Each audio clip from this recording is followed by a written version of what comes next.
All right, everybody, welcome back. We've got some more college football stuff to take a look at here, some more prospect information, and we're doing the defense now. And I'm focusing on three positions defensively this year. We have nose tackle, we have edge rusher, and then we have cornerback. I am wondering if maybe linebacker would be more valuable. I do wonder if we're getting to the point where we have to start wondering about that because the team seems a little bit unimpressed with Tyrese Knight. And obviously, Drake Thomas is a half measure at best. But I'm going to give that a little bit more time before I start playing around with that. I'm going to give that at least a couple more weeks. And if I continue to see those signs with the Seahawks, I might start talking about linebacker. But I'm not there yet. I'm not there yet. We've got two starting caliber linebackers for a very cheap rate for the next 3 years. Well, including this year, of course. And I'm trying to preserve that. All right, so before we get to the prospects, let me tell you about Sleeper, back in 60 seconds. Before we go any further into this video, I want to tell you a little bit about my friends over at Sleeper. Have you heard about the app, the Sleeper app? Download it. I'm going to let you in on a little something now. It's more than just a platform for fantasy leagues.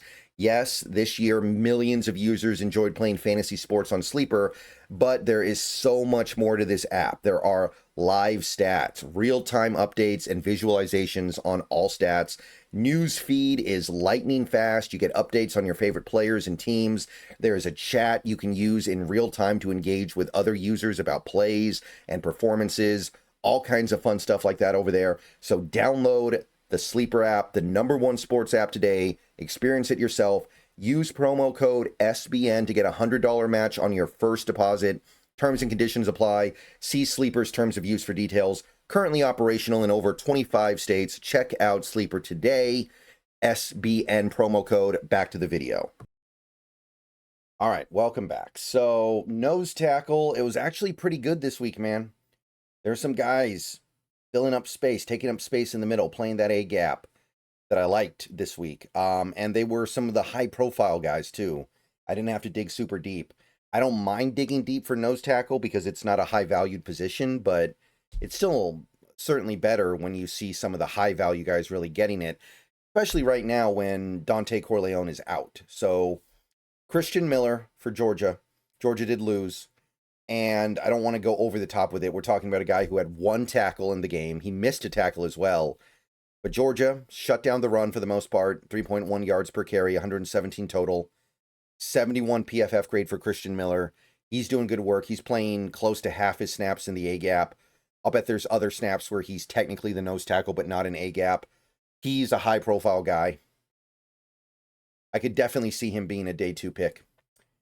Hayden McDonald of Ohio State, got to see him up close and in person live. Well, not live as in, I wasn't at the game. But I did get to see him play in our game because I was watching the Huskies game, and he was a monster. 7 tackles, 3 for loss, including 2 sacks, 3 pressures total. And this is a little bit misleading because of how often Demond Williams got sacked, but 61 rushing yards allowed. Now, if you take a look at just the rushing plays, Coleman and Demond and Mohammed, it probably was closer to 100, but sack yards being what they are, 2 yards per carry. That's phenomenal against a team that is producing maybe the most productive running back in college football. 60.6 PFF grade isn't great, but McDonald, I thought, was something special out there. Tim Keenan, the third of Alabama, 1 tackle, which was a tackle for loss and a sack, and also the pressure. Alabama couldn't really stop the run against Georgia, admittedly. They did allow over 225 yards rushing and almost 7 yards a carry. But it was Keenan's first game back, and I do think that he, on his own, played fairly well. That Alabama defense is not stacked the way they used to be. 70.7 PFF grade for Keenan. I will be eagerly watching Keenan the third as this season goes on because he's a guy who has been hurt, I believe, all year. And he's somebody that people were hyping before he got hurt. Edge rusher, not as good as last week, still pretty good. Ugalele of Oregon, Mateo, another Ugalele, 4 tackles, 2 for loss, and a sack, a pass batted down, 6 total pressures against Penn State. And Penn State, they've got legitimate NFL caliber tackles That is for real box score against Penn State. Did miss 2 tackles, 71.6 PFF grade. Like Ugalele a lot. He might be a first-round pick at this point. Cassius Howell of the A&M Aggies, 2 tackles, 1 for loss, 1 sack, but 5 pressures. Did have a penalty, or else it would have been a lot better. 65.5 is still fine. Gabe Yakas had an interesting game here. 4 tackles, including half a sack, which was the tackle for loss. 5 pressures, so living in the backfield, but he didn't miss 2 tackles.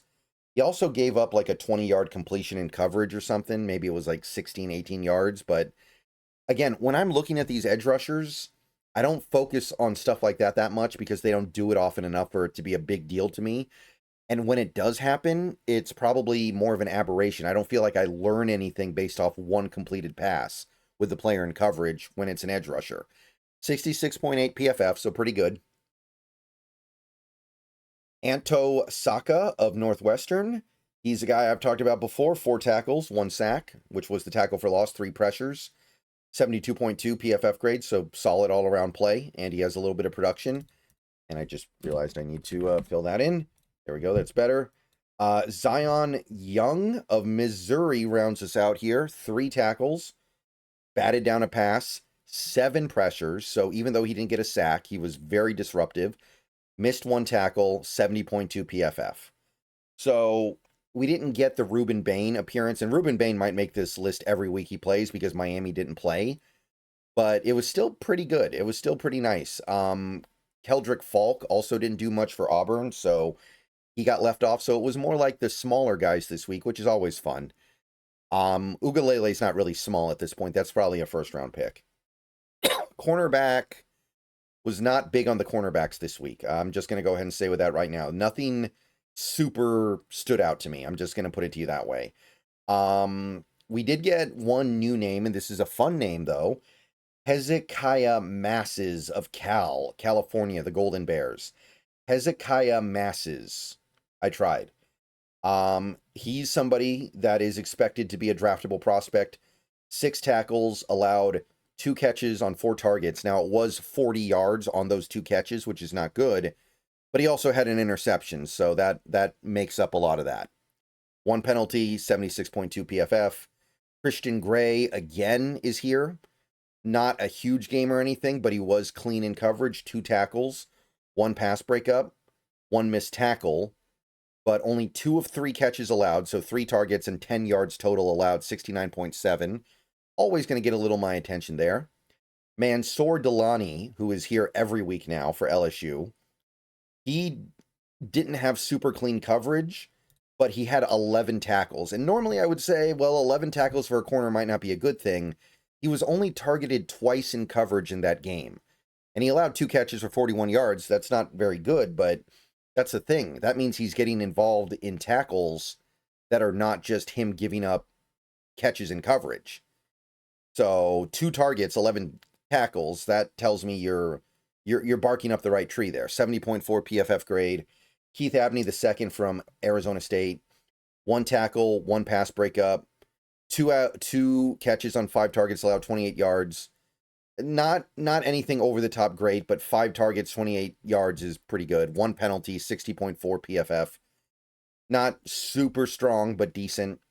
And final guy, this guy might have been the most notable of the cornerbacks this week, but I am listing him last. These things tend to not be in any real order, by the way, in case you guys haven't figured that out. But Colton Hood, 6 tackles, 2 for loss, missed a tackle, had a pick 6, a 23-yard pick 6, did allow 3 catches on 3 targets, so the interception he got, he wasn't even technically the target. But on those 3 targets, he only allowed 24 yards, so it's not even that big of a deal. He allowed a touchdown, so he had a very weird game, right? 1 penalty, 69.3 PFF. So that's a tough one to rule on, but overall, I think the pros far outweigh the cons. It's complicated, but I think that the good outweighs the bad here with Colton Hood. Okay, so I'm going to go ahead and get out of here. That's it for the look at college football prospects this week. Sorry for my cough. I'll be making another video in a couple hours talking about injury stuff. Tampa Bay should be enlightening us with a lot of very interesting information in a couple of hours. But more on that when the Seahawks release their injury report. All right. Go Hawks. Everybody have a great rest of your day.